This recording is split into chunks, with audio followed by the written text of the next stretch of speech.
नमस्कार दोस्तों, वर्षिकांक के इस 5वें भाग में आज हम लोग फिर से एक नए टॉपिक को लेकर उपस्थित हुए हैं। इस टॉपिक का नाम है अंतरिक्ष विज्ञान। चलिए स्टार्ट करते हैं। सबसे पहले देखें तो ऑप्टिकल आर्ट क्या है। जापान के द्वारा लॉन्च किया गया एक उपग्रह है जिसका उद्देश्य है सैन्य उत्तर कोरिया के मिसाइलों पे नजर रखना। इसे 12 जनवरी 2024 को S2A रॉकेट के द्वारा लॉन्च किया गया था। इसके बाद है एक्सपोसेट भारत का एक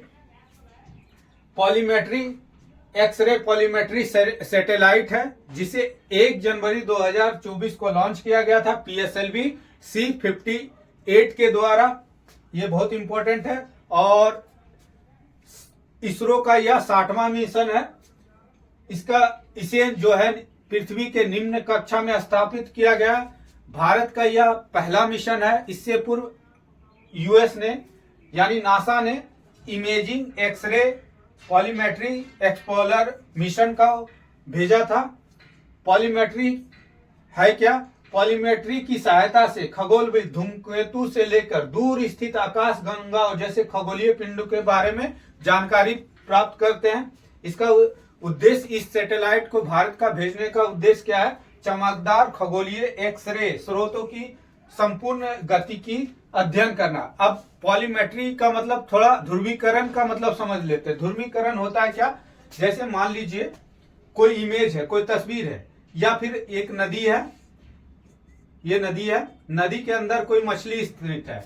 जैसे हम ध्रुवीकरण करते हैं या ध्रुवीकृत चश्मा यानी पोलराइड चश्मे का प्रयोग करते हैं तो पहले तो चमक के कारण रिफ्लेक्शन के कारण इतना रिफ्लेक्ट होता है कि इससे नीचे की मछली नजर नहीं आता है। जैसे हम पोलराइड चश्मे का उपयोग करते हैं तो ये नीचे की जो वस्तुएं या मछली है या अन्य पदार्थ है वो हमें स्पष्ट रूप से झलकने लगती है। इसी प्रकार से अंतरिक्ष में जो है अनेक सारे वेव और किरण रे निकल रहे हैं। इसमें हम लोग एक्स रे के संदर्भ में जानकारी प्राप्त करेंगे कि किस स्रोत से चल रही है और कहां पे किस दिशा में कैसे कैसे उसकी पथ गमन हो रही है।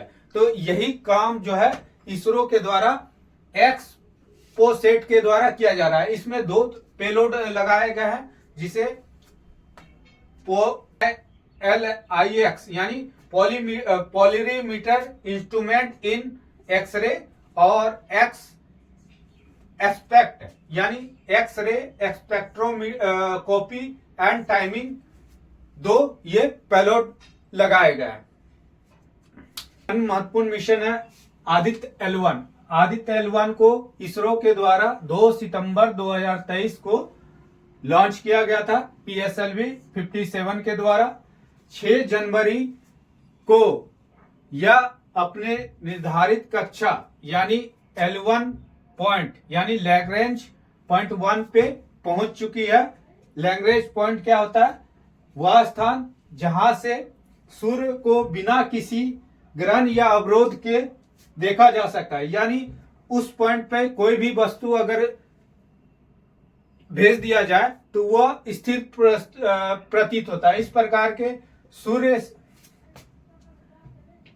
से पृथ्वी के बीच 5 प्रकार का लैग्रेंज पॉइंट है। लैग्रेंज पॉइंट 1 यहां पर हम लोगों ने आदित्य L1 को स्थापित किया। Lagrange point 2, Lagrange point 3, Lagrange point 4 और ये लैग्रेंज पॉइंट 5। यहां से बिना अवरोध के सूर्य की बेहतर तस्वीर ली जा सकती है और वो स्थिर प्रतीत होगा। सूर्य से पृथ्वी की दूरी कितने है? 15 करोड़ किलोमीटर और L1 पॉइंट जो है 15 लाख किलोमीटर पे लगभग दूरी पे स्थित है। लैग्रेंज पॉइंट जो है लुई लैग्रेंज के नाम पे रखा गया और इसे श्रीहरिकोटा स्थित सतीश धवन स्पेस स्टेशन से लॉन्च किया गया था। भारत का यह पहला सूर्य मिशन है। चलिए आगे देखें। चंद्रयान 3 एक बहुत इंपॉर्टेंट मिशन है भारत का। 14 जुलाई 2023 को इसे लॉन्च किया गया था। चंद्रयान जो है अपनी कक्षा में यानी दक्षिणी ध्रुव पे ये 23 अगस्त 2023 को सॉफ्ट लैंडिंग की थी।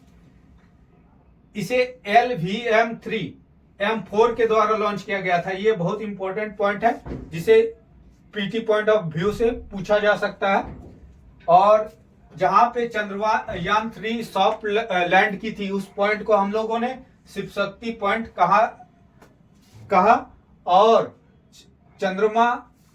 भारत चंद्रमा के दक्षिण ध्रुव पर अपना सॉफ्ट लैंडिंग करवाने वाला भारत का या विश्व का पहला देश है। विश्व का पहला देश है और विश्व में चंद्रमा पे सॉफ्ट लैंडिंग करवाने में यह चौथा देश है, रूस, अमेरिका और चीन के बाद। इस लैंडर का नाम था विक्रम, रोवर का नाम था प्रज्ञान।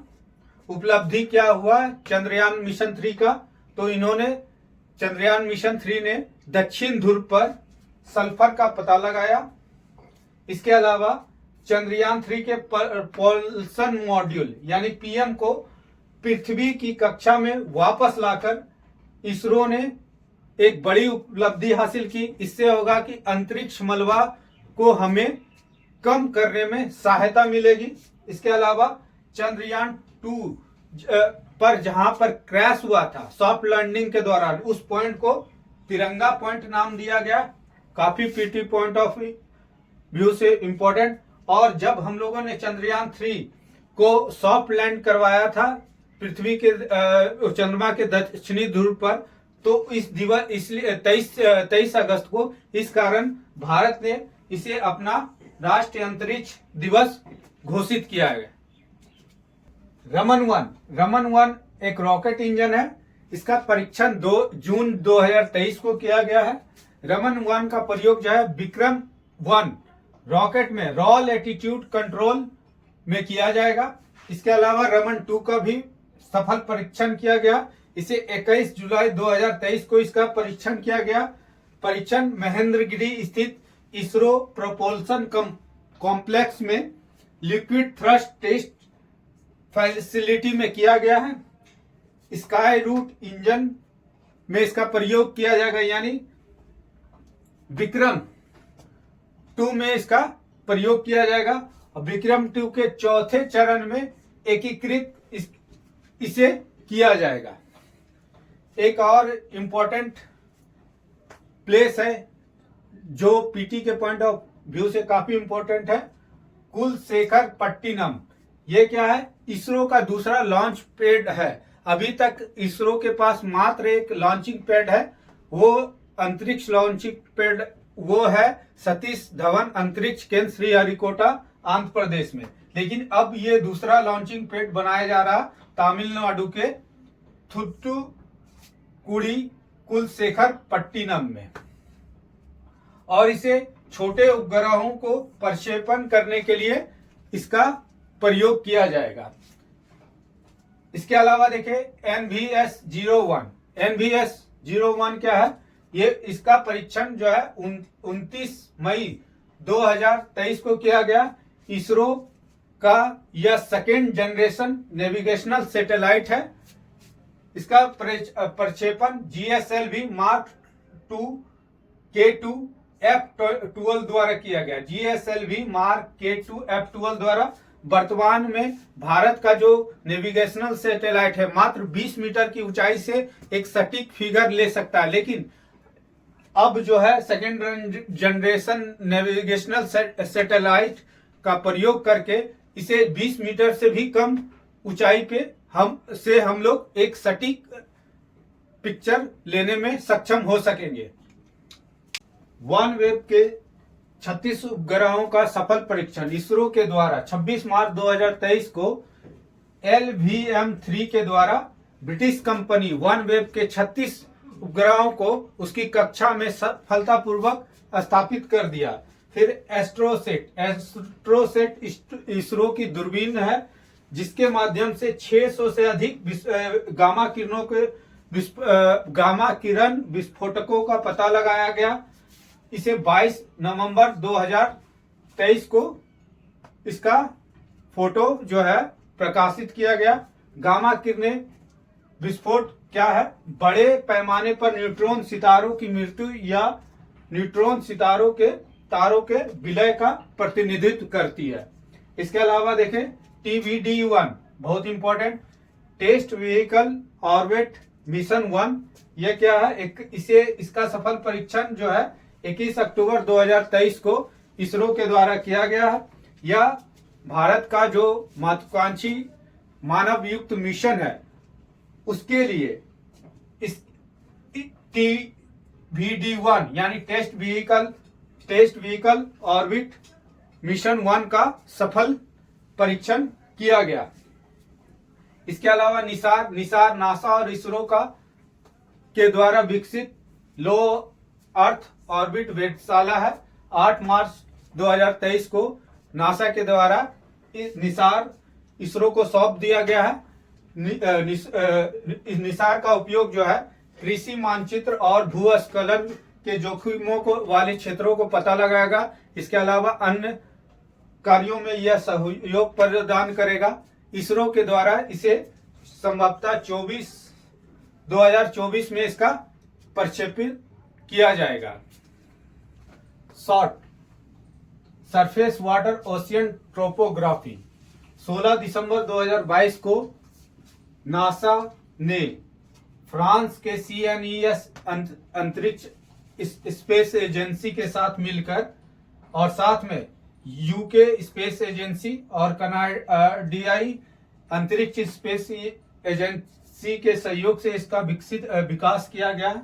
इसका उद्देश्य महासागर और जलवायु परिवर्तन के प्रभाव के संबंध में जानकारी प्राप्त करना। साइकी मिशन नासा के द्वारा लॉन्च किया गया था।